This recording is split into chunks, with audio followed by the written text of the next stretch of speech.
السلام علیکم ورحمت الله وبرکاتو. ګرانو زده کوونکو، الله جل جلاله دې وکړي چې تر دې دمه روغ جوړ او د صحت جامې مو پر تن اوسېږي. تی لوستونه مو هم په پوره غور او دقت سره زده کړي وي او د نن ورځې د لوست لپاره مو هم په خپلو کورونو کې مطالعه سرته رسولي وي او چمتووالی مو نیولی وي.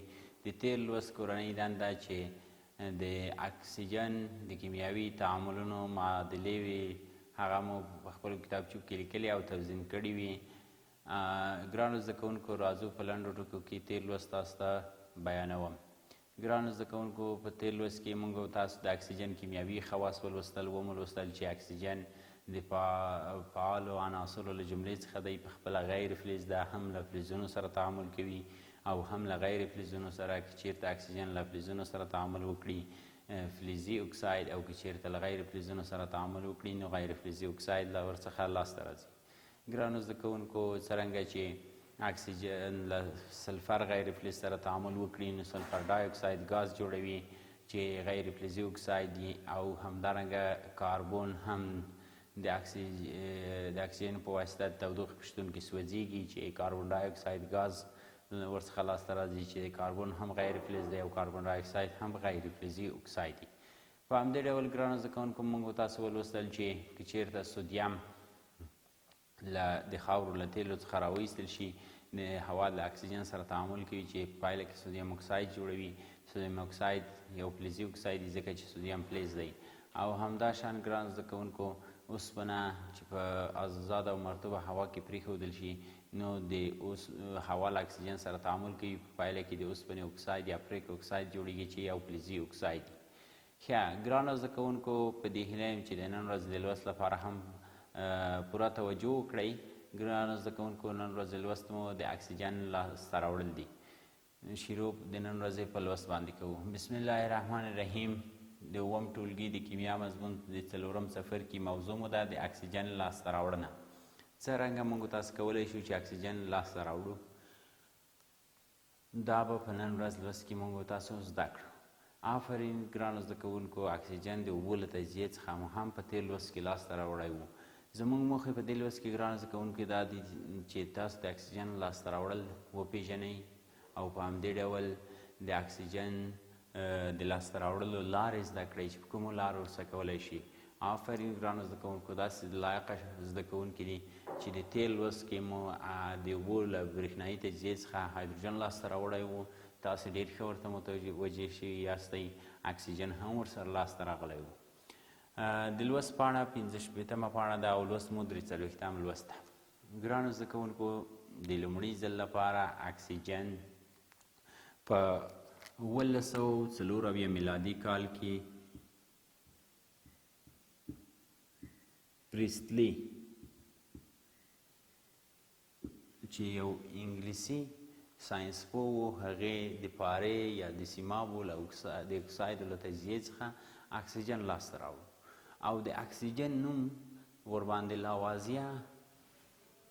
لاوازیه فرانسوي ساینسپوه کېښود. فرانسوي ساینسپوه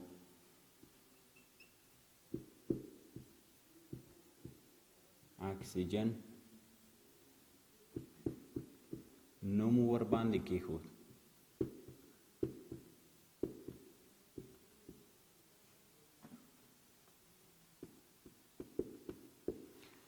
نو په 1904 میلادي کال کې چې پریستلی د سیمابو اکسایدو ته تودوخه ورکړه، په پایله کې سیماب جدا شول، اکسیجن جدا شو. اکسیجن یې کشف کړ، لاسته راوړ او بیا ورباندې د اکسیجن نوم لاوازیه فرانسوي ساینسپوه کېښود. نو د همدغه تعامل معادله هم تاسو ته ګرانو زده کوونکو لیکم تر څو ستاسو زده شي. د سیمابو اکساید HgO یا پاره یا د سیمابو اکساید چې جامد دي، کله چې ورته تودوخه یا حرارت ورکړل شي دا په سیمابو بدلیږي. سیماب یوازینی فلز ده چې په مایع حالت موجود وي او اکسیجن ګاز ورڅخه جلا کیږي.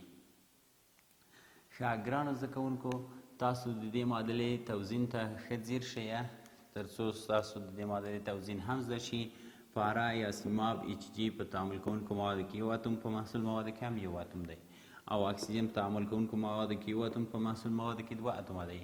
نو د سیمابو د اکساید یا پارې د اکسایدو ضریب ورته 2 کوو. اوس دغه 2 ضریب هم د سیمابو لپاره شامل دي او هم د اکسیجن لپاره. اکسیجن 2 اتومه شو، په محصول موادو کې هم 2 اتومه، سیماب یا پاره په تعامل کوونکو موادو کې 2 اتومه او په محصول موادو کې هم 2 ضریب ورته لیکو. ښه ګرانو زده کوونکو، معادله هم توزین شوه. په لابراتوارونو کې اکسیجن د پوتاشیم کلوریت له تجزیې څخه په لاس راوړي، یعنی پوتاشیم کلوریت مرکب را اخلي که ClO3 پوتاشیم کلوریت. دې ته تودوخه ورکوي، په پایله کې اکسیجن ورڅخه لاسته راځي چې همدغه د لابراتواري لاسته راوړنې د طریقې په نوم یادیږي. همداشان ګران زده کوونکو، موږ او تاسو په نن ورځ لوست کې د پوتاشیم کلوریت او یا د سیمابو د اکسایدو پر ځای باندې پوتاشیم پرمنګنیټ لرو چې د هغې له تجزیې څخه هم اکسیجن لاسته راځي. نو تاسو ښه ځیر شئ ګرانو زده کوونکو. زه تاسو ته د دې ازمېښت د وړاندې کولو لپاره چې کوم وسایل او سامانونه لازم دي هغه هم معرفي کوم او مواد هم، او تاسو ته د اکسیجن د لاسته راوړلو معادله بیانوم. ګرانو زده کوونکو، لومړی د دې ازمېښت د اجرا کولو لپاره زموږ ستاسو د تودوخې منبع ته اړتیا ده، نه سوځېدونکي جالۍ ته مو اړتیا ده، په همدې ډول ګرانو زده کوونکو اورلګي ته مو اړتیا ده، او همداشان ګرانو زده کوونکو زموږ ستاسو د موادو اخیستونکي قاشقې ته اړتیا ده، په همدې ډول مو یو ټیسټ ټیوب یا ازمېښتي نل ته اړتیا ده، او همداشان ګرانو زده کوونکو پایه چې له ګیره ورسره وي دا هم زموږ ستاسو د دې ازمېښت د سرته رسولو لپاره ورته اړتیا شته، او همدارنګه ګرانو زده کوونکو پوتاشیم پرمنګنیټ هم هغه مواد دي چې موږ تاسو په ننني ازمېښت کې کاروو او اړتیا ورته لرو.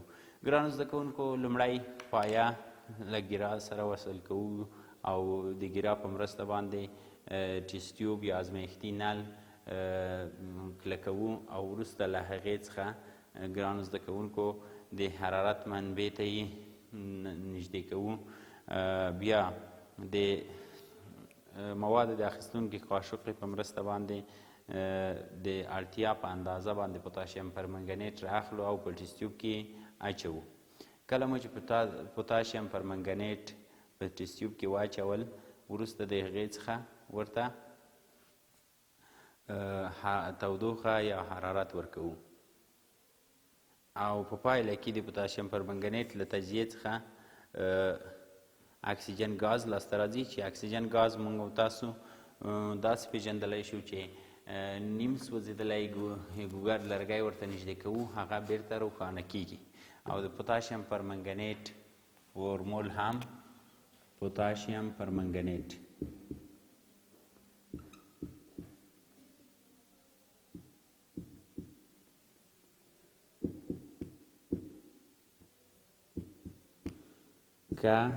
KMnO 4 یې فورمول دی.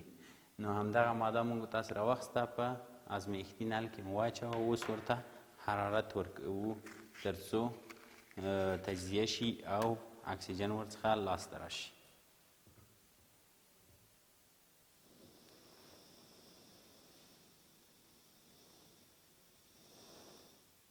خو تاسو به ګرانو زده کوونکو د ټیسټ ټیوب دغه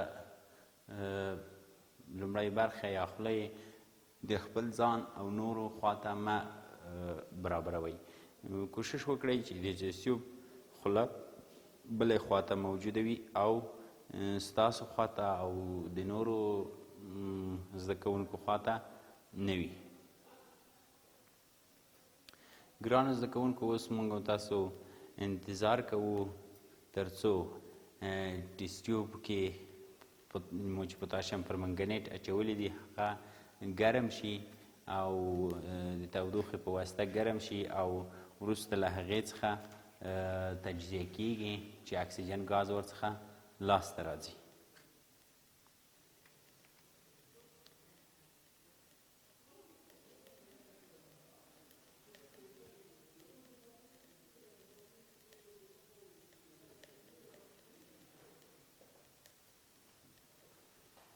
د دې لپاره ګرانو زده کوونکو چې د اکسیجن ګاز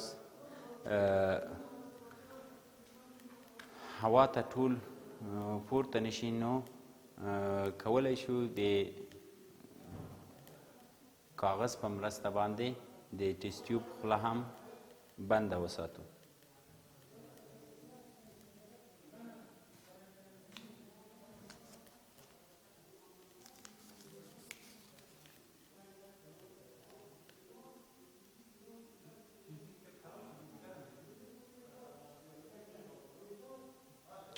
اوس ګرانو زده کوونکو د تودوخې په مرسته تعامل ترسره کیږي او پوتاشیم پرمنګنیټ تجزیه کیږي چې په پایله کې اکسیجن ګاز ازادیږي.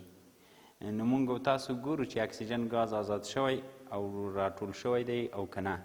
د ګوګر لرګی رااخلو او هغه نیم سوځوو، بیرته یې ګلوو، بیا یې د ټیسټ ټیوب خولې ته نږدې کوو چې ټیسټ ټیوب د خولې په مرسته باندې چې اکسیجن ګاز پکې ده روښانه کیږي او یا نه روښانه کیږي.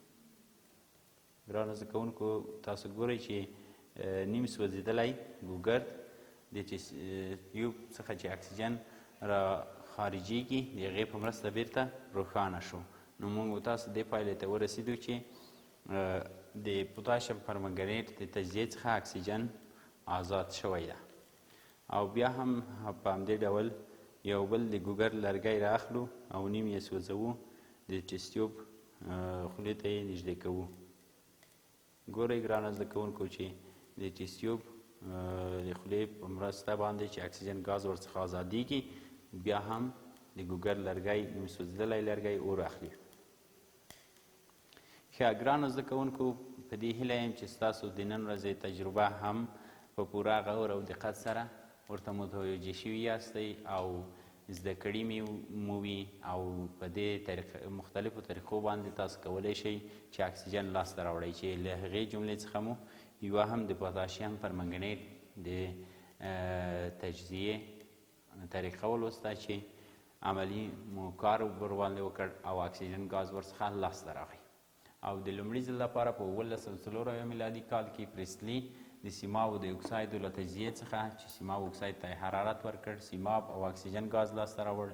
همدارنګه په لابراتوارونو کې پوتاشیم کلوریت له تجزیې څخه هم اکسیجن ګاز لاسته راځي.